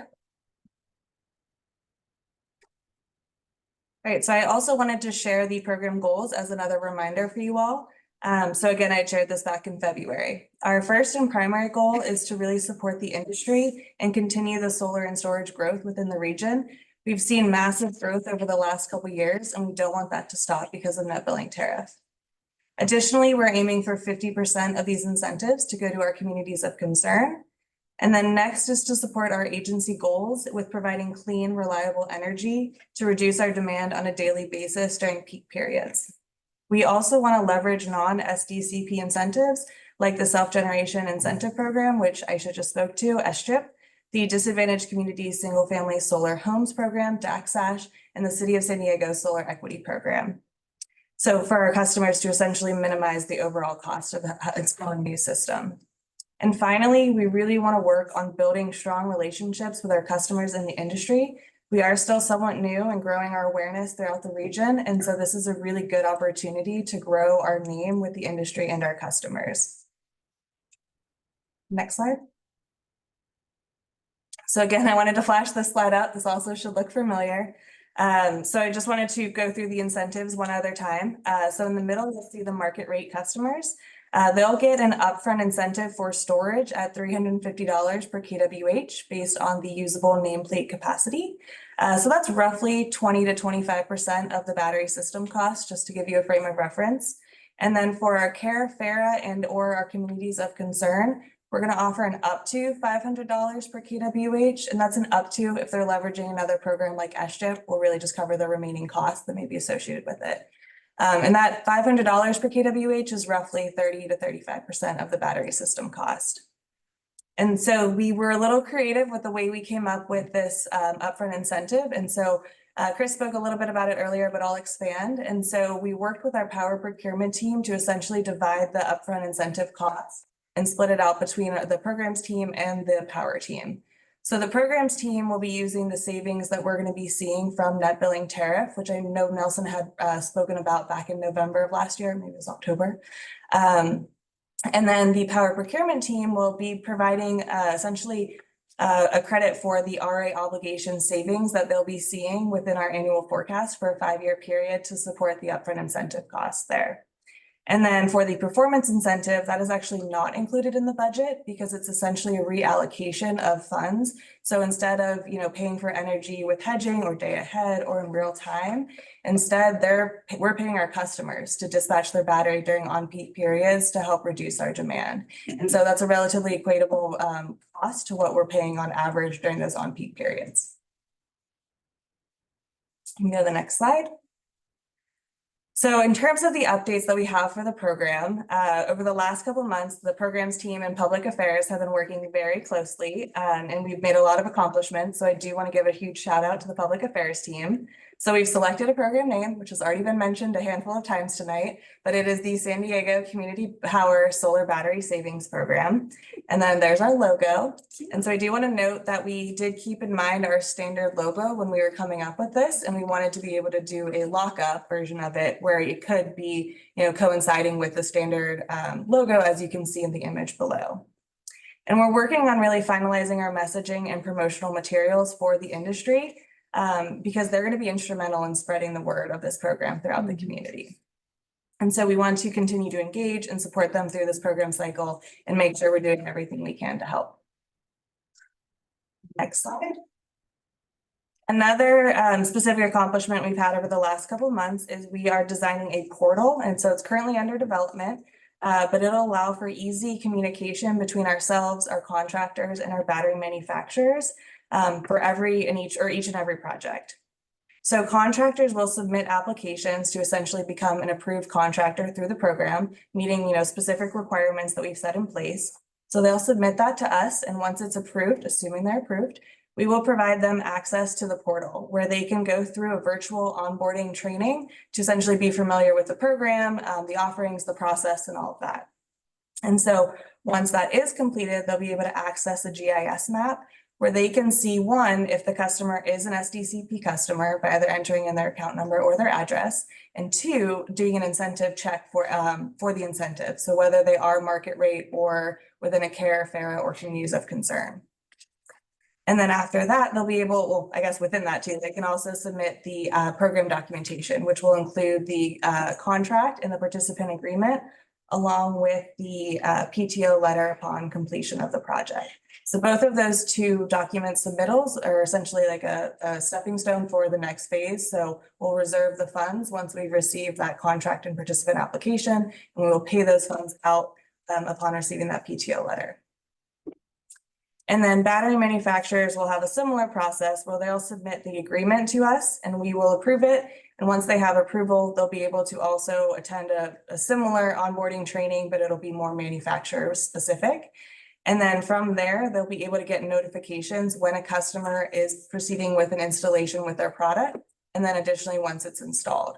So they'll be notified at 3 phases, once it's submitted, once the serial number has been identified so that they can operationalize the battery to participate in the program. And then once that PTO letter is submitted and it's all good to go. And then additionally, battery manufacturers can submit the battery performance data so we can calculate that performance incentive on a quarterly basis, and then that will be paid out annually. And before the portal goes live, which will likely be in early July, we will be doing in-person trainings for contractors. So we have that scheduled for June 18th and June 25th. And then we will also be doing battery manufacturer training remotely, but we're going to look at scheduling that towards the end of this month. And so for the June 18th and 25th with the contractors, we have over 50 contractors already planning on attending. So we're really excited for that. And you can go to the next slide. All right, so the other big update is the program documentation is final. So I want to thank, the whole team is really supportive with this. I want to thank everybody at SDCP for this. And so we've distributed the program documentation to the engaged industry members that we've been talking to yesterday. So you can go click again. All right, so this is the program manual. This is the first page, obviously not the whole thing, but it details the program, eligibility, incentive structures, processes, marketing, and more. You can click again. This is the participant enrollment application. So it's collecting basic customer contact information, the solar and battery system information, enrollment and how they want to participate their battery, and then the payee information and signature from a customer. I really want to emphasize that we tried to keep this simple because we know that confusion can happen and hesitation can happen. So we wanted to keep this as simple as possible. So we kept this application to 1 page, and then there's a couple of T's and C's following this that the customers will need to initial. Perfect. And then you can click again. So this is the contractor application. We've converted this into like an online application, but wanted to just show this for reference. This also is simple because we want to avoid hurdles with contractors being able to participate. A lot of small contractors just don't have the resources to apply for programs right now. So we wanted to make this simple, easy, and allow for maximum participation. The couple of things to note, there are a couple of requirements just in terms of experience that we're requesting. Along with the one other thing I really want to highlight is we're looking for local contractors. We really want to support the local industry with this program. And then you can click again. And then the battery manufacturers agreement. So this is a couple pages of an agreement essentially saying they can operationalize the program and we'll be able to deliver the battery performance data to us on a quarterly basis. So in essence, I just want to emphasize that we really tried to keep this simple. We want to avoid confusion, hesitation, time waste, complications, information requests coming our way. We want to make this as simple as possible for people to participate. We can go to the next slide. So in terms of timeline, we distributed the documentation yesterday, along with creating a blog post. So it's under our news and events page. You should see it. It's the first little window there announcing the program documentation release. So feel free to go check that out. And then we're actively enrolling contractors and battery manufacturers. So we just released the documentation yesterday, but I've received a lot of positive feedback and excitement from contractors and OEMs today, which I was very excited about. So excited to keep an eye out for getting submittals. And then we do have the in-person contractor training, as I mentioned, for June 18th and 25th, along with more in-person events as we find they're needed. And then we'll have a virtual version available for additional staff if they want to attend that, and virtual battery manufacturers will have a training that's virtual for them as well. And then we plan to launch the webpage at the end of this month or early July, with the program officially being launched in early to mid-July. And then at that point, we'll start accepting. Go to the next slide. So this is the final slide, but I do want to ask for your support with spreading awareness about this program to the community and the industry. So we want to encourage contractors and battery manufacturers to enroll, and really just want to understand what you need from us so that we can support you. The email yesterday did add the additional documentation, so hopefully you saw that. And then Zia will be releasing some messaging about the program in the upcoming days to support you with spreading the word. And I think that is all. So I'll open it up for questions. Great. Thank you, Emily. Before we begin with CAC member questions, Marty, do you have any public comment on the item? No comments, Mr. Chair. Thank you, Marty. All right, CAC members, Secretary Caceres. Thank you for this presentation. Really exciting program. I have a pretty simple question. Are these applications and any of the trainings going to be available in other languages? That's a really good point. We should make them available, and when we do the virtual training, we'll make sure to have that as an option. Yeah, it might be a little bit delayed in terms of when it's released, but we do want to have that available as well. Of course, yeah, especially with local contractors, a lot of them are English as a second language. So I think that would be a missed opportunity not to. So thank you. Thank you. Member Johns. Yeah, this is figure 1 from the manual. Yes. Which also familiar with that led one. off with. And I love this. Yeah. Great, I'm happy to hear it. But I have some questions about it, and to sort of characterize my question, I'm going to read from the manual. It was actually from the battery application part.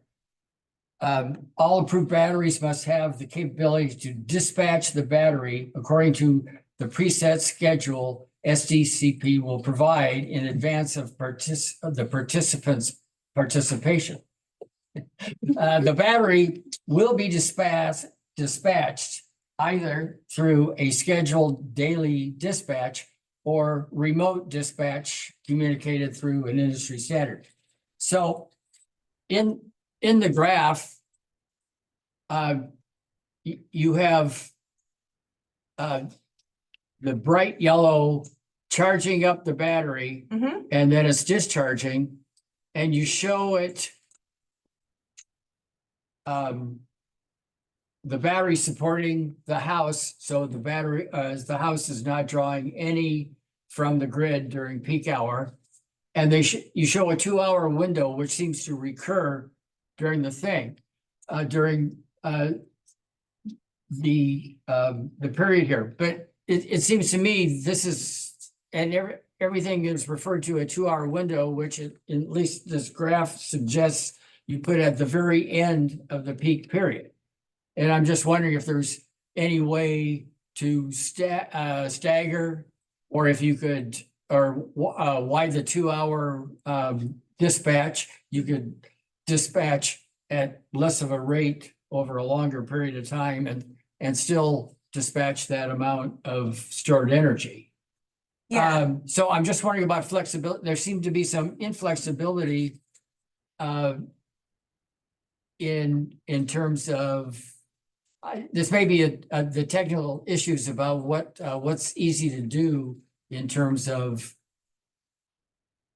you know, sending the juice back on the grid.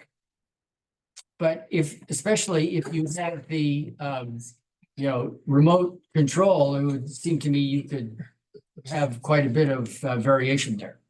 Yeah, definitely. So I think there's a two-part question there. So in terms of the 2-hour window, we identified that the 2 highest hours for demand were really expensive, was pretty significant compared to doing like a 4-hour window. And so we wanted to focus on a 2-hour window simply for how we were looking at funding this program from the power side. And so that's the 2-hour window. But in terms of the flexibility of the program, we're allowing customers to participate at minimum 50% of their battery, which is what that example is. So there is another example where they're only dispatching 80%. They're not dispatching during their other 3 hours during the on-peak period. And that may be beneficial for more care-fair customers just because of how high the ACC exports are for them. So it makes more sense for them to export more of their battery than to consume from the grid during those 3 hours. There's a lot of complications with like understanding the benefits for the different customers.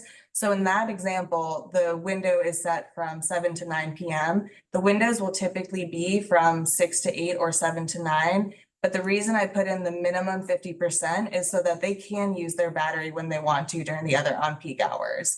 So that, because a lot of our customers are not using as much energy as like what an average size battery would use during those 5 hours. So it's reasonable to have that kind of 50% there. I have a second question, if I may continue. Yeah, did that answer your question then? Oh, yes. Okay, Yes. great. Well, okay, but so you're saying that the peak demand really is towards the end of okay. Yeah, it's I was a often little bit between 6 surprised. to 8 or 7 to 9. There's also penalties for the batteries to underperform. And, you know, I know from my solar system that there's a lot of seasonal variation plus daily variation. So it just seems to me that you can design a program based on some kind of averages, but there may be significant days when the battery can't fully charge. And so I'm wondering about flexibility with that, and also how that impacts the penalties of underperformance. Yeah, in terms of the penalties, just to state in case anybody hasn't read the program manual, I wouldn't necessarily say it's like a penalty, but if they're underperforming for the course of the month, they wouldn't get paid for that month. The average month incentive is around $20 to $30. So it's not super significant over the course of the year. But we did want to provide that flexibility in terms of the enrollment of the battery so that this solar system is sized appropriately for what you're dispatching with your battery. So that the solar is generating a little bit more than, or I guess not a little bit, but more than what it takes to charge the battery. And so we are going to be reviewing in the middle of winter. Well, and that's why we allow for flexibility in terms of participation. So if you want to participate 80% in the summer to really maximize those exports and get more of that export, you can. And then in the winter, you could go down to 50%. And so in that case, there is that ability to kind of understand what your solar is doing and adapt to that. And we are really going to be pushing our contractors to make sure they're aware of what they're educated on how they're sizing the system for their customers. A lot of them are. I mean, a lot of them do, you know, all of the analysis and everything up front. We really want to focus on kind of understanding the participation within this program with that. Yeah, thank you very much. Yeah. Thank you. Committeemember Hammond? Hi, thank you so much. I'm excited to hear about this program coming out soon. And I had 2 questions. One, just curious when you expect it to be fully allocated, the funding. Oh gosh, I don't know about that. I don't know if I can answer that yet. Just because we don't have, you know, we haven't enrolled all the contractors or battery manufacturers yet. But I would think that it'd probably be fully allocated before the end of the fiscal year, but that's just my assumption. That's all, but. And would that be December 31st? Oh, no, the fiscal year for this program would be July 1st through the end of June next year. Yeah. Okay, thank you. And then in the manual under 4.1, it talks about the upfront incentives are first come, first serve, but then it talks about the payment being issued after PTO, after the installation is complete. So So am I misunderstanding when the payment's actually released? So when we accept the application from the customer, those funds will be reserved for the customer. And then once they're paid out, they'll be marked as paid out, and then it'll be officially released from the budget. So we'll have a budget tracker that'll be available on the webpage and within the contractor portal and manufacturer portal. So they can see what's available of the budget, what is reserved, and what is paid. But say, someone applies for this, when are they actually receiving the funding? They're receiving it within 30 days after submitting the PTO letter. So personally, I don't think this is I wouldn't call it an upfront incentive. To me, upfront would be like before you have to pay, either the contractor or the homeowner is gonna have to be floating the cost until the rebate is issued. Okay, thank you for that feedback. Yeah, we'll definitely think through that. And then hopefully the contractors are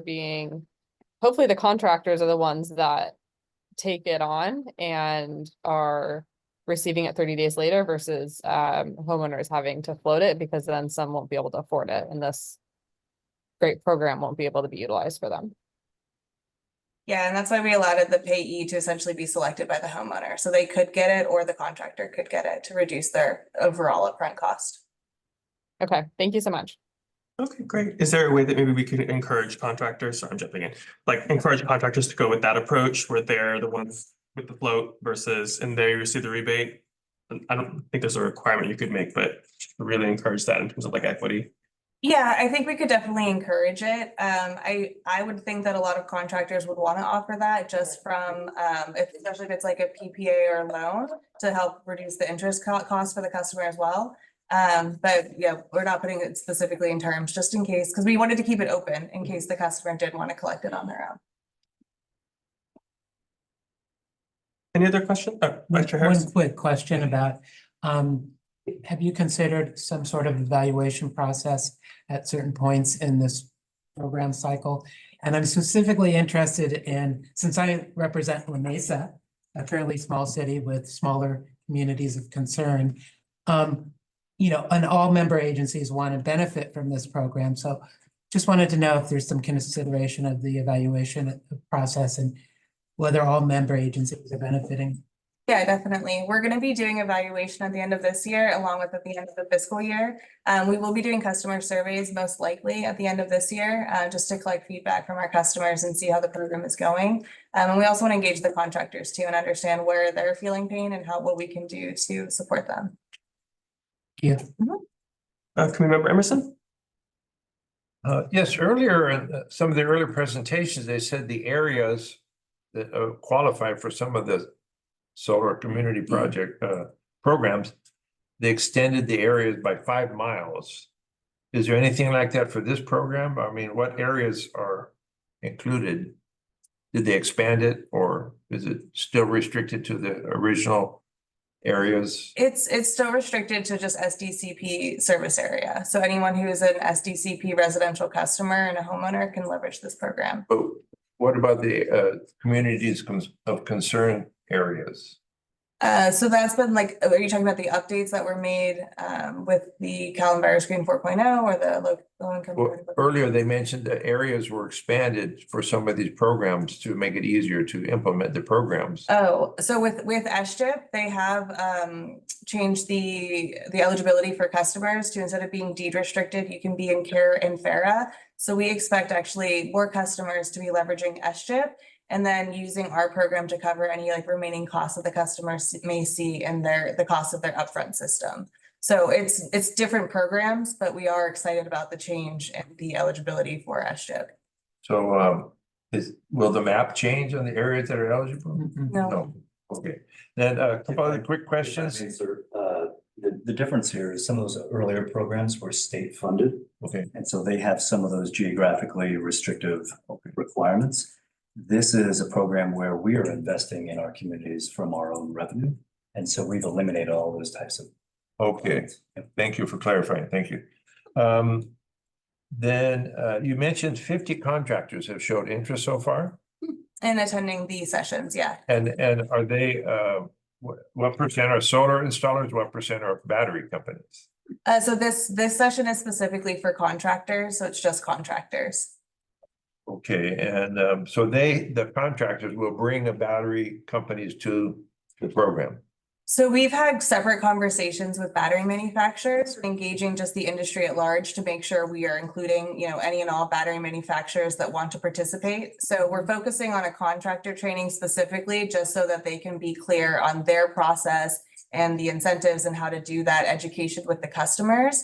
And then we will have a separate battery manufacturer training that will be more specific to operationalizing the battery. And if they do want to do any promotional, you know, marketing, we're making them aware of our branding messaging. And the June 18th and 26th, are those like all day, or they're just a couple hours, or? It'll be more kind of a lunch and learn. So it'll be a 2-hour session for contractors. Can we sit in or Zoom in, or?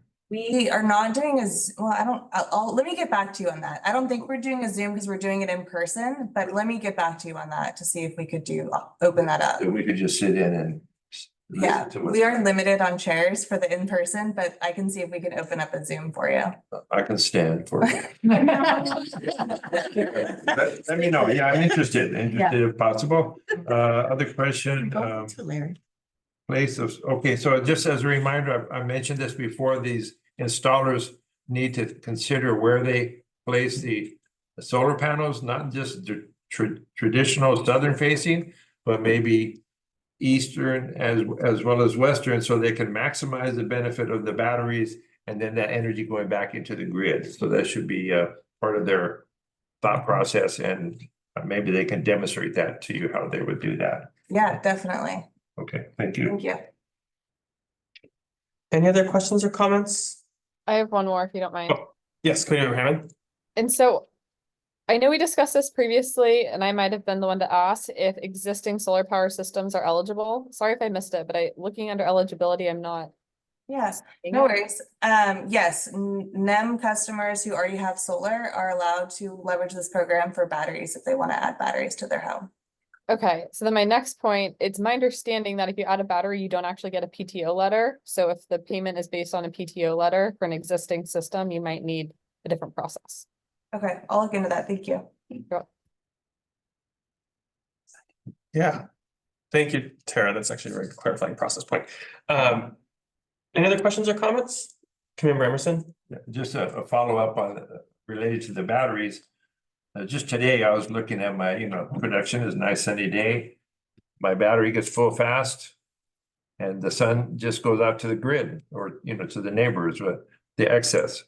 But am I allowed to add a battery to go with this kind of a program, or it has to be you don't have a battery because I've been thinking of those solar, what do they call them? Solar batteries you can buy and just store up your energy and give it to a neighbor or something. Oh, the generators. Solar generator, that's what they call them. But is this possible to add a battery so that then I can put more into the grid? Yeah, we are allowing for added batteries.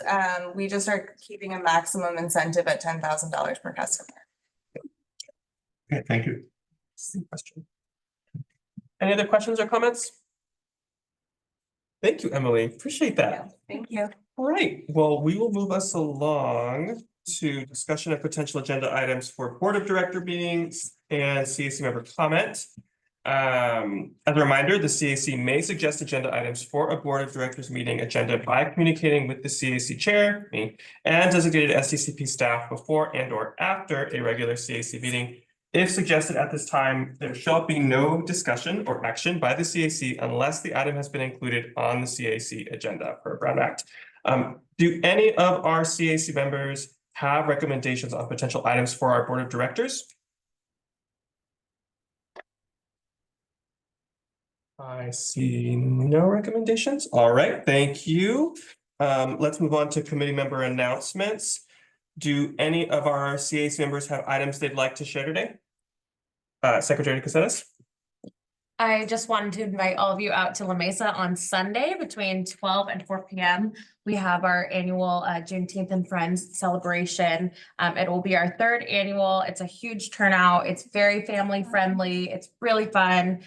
So 12 to 4 at MacArthur Park. Cool. For what day again? Sunday. Sunday. This Sunday? This Sunday.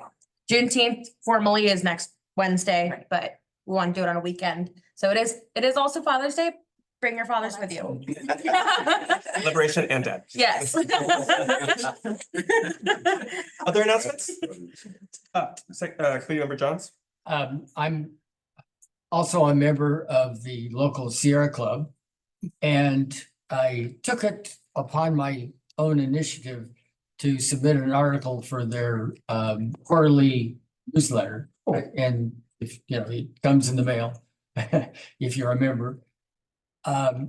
Addressing the issue of how wonderful it is to be on the CAC and, you know, be able to help your community achieve more renewable energy on a faster timescale.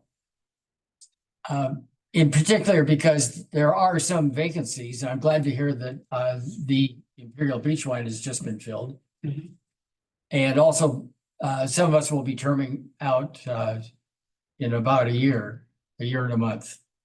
So I was trying to beat the drum, since sometimes it seems hard to get people to volunteer when there's vacancies here. That's really helpful. Any coordination with the public affairs team? No, I was, you know, I went rogue. Yeah.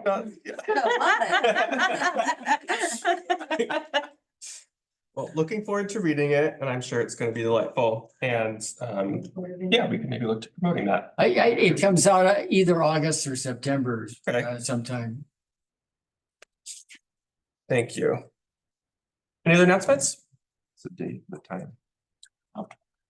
All right, I just have a couple. One is just a reminder that we will have elections for officers that'll be on the agenda in July. And two, we are all welcome to join SDCP at the Pride Parade on July 20th. They'll have a contingent, y'all can watch in March. So some great announcements. Anything else before we close out? All right, well, that brings us to the end of our agenda. I appreciate everyone's participation today. We're adjourned until our next regular meeting scheduled on July 11th, 2024. We are adjourned. Thank you. Thank you.